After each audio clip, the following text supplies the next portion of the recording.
Hi, everyone. This is Michael Neri with Elevation Real Estate. I'm joined here, as always, for your March month in review with Karlo Agustin from CrossCountry Mortgage. I'm going to kick it off and kick it over to Karlo because I want him to answer the question that's sort of been on everyone's minds, especially the last few weeks, is what is going on with interest rates.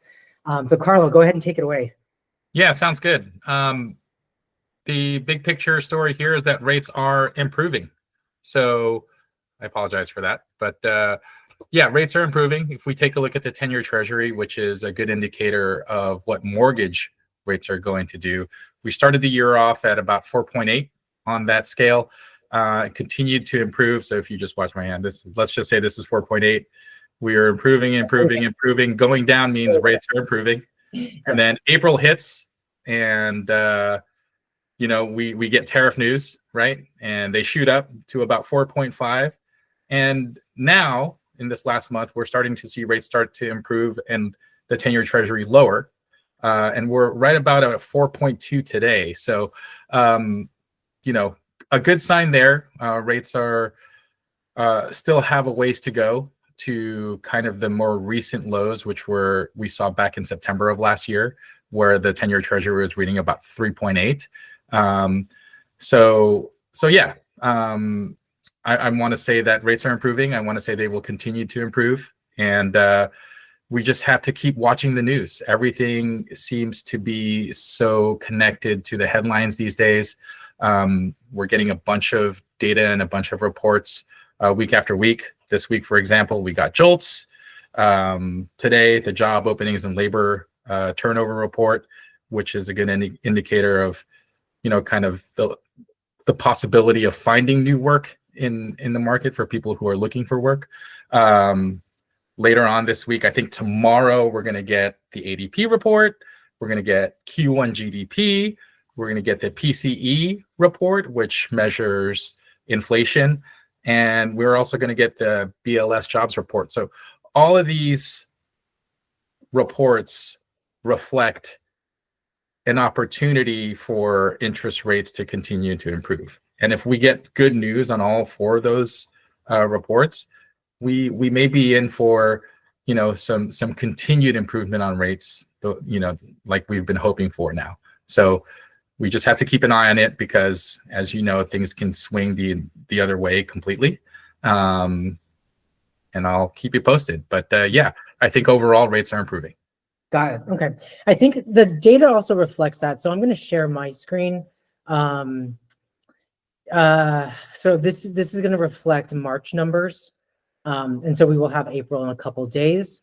But as far as March goes, I'm going to share the screen with you. So right now we're looking at condo sales in the 3 Bay Area counties of San Mateo, Alameda, San Francisco. Days on market has dropped, especially in Alameda County, has dropped significantly between February and March. We're now back into sort of normal levels.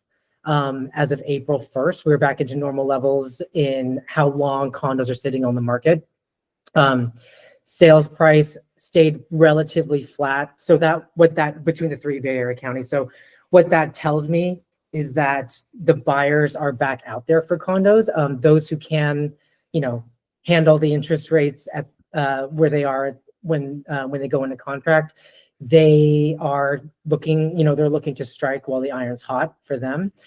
Story is a little bit different if we're going to switch over to single family homes.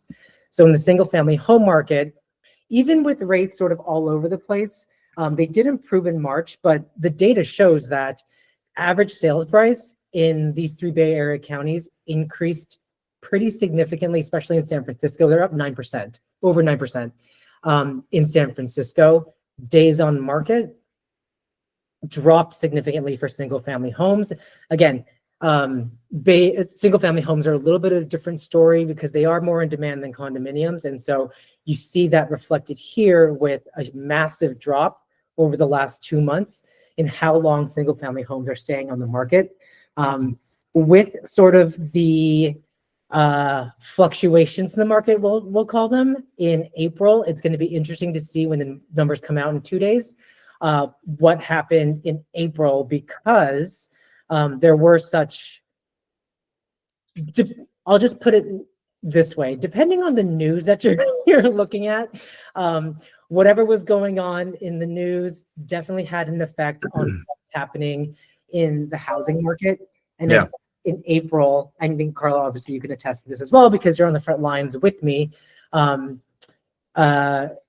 What's going on in April is going to be an interesting indicator because I think the numbers are going to be a little bit all over the place because of what was happening in the news. Karlo, do you have an opinion on that? Yeah, I think I think there's some optimism there. I definitely see loan applications up month over month, and there seems to be a trend towards more activity in the purchase market. So that makes sense too in the seasonality of things, right? We're coming out of Q1, which is typically a little slower than Q2, and we're getting into the summer months where people historically have been ready to start moving around. So I think April is going to be good in terms of this continuing trend of sales and market movement. So. Got it. Yeah, same here. I mean, just anecdotally, between the 3 agents at Elevation Real Estate, between the 3 of us, we have 5 condos in San Francisco that are set to close in the month of May. Yeah.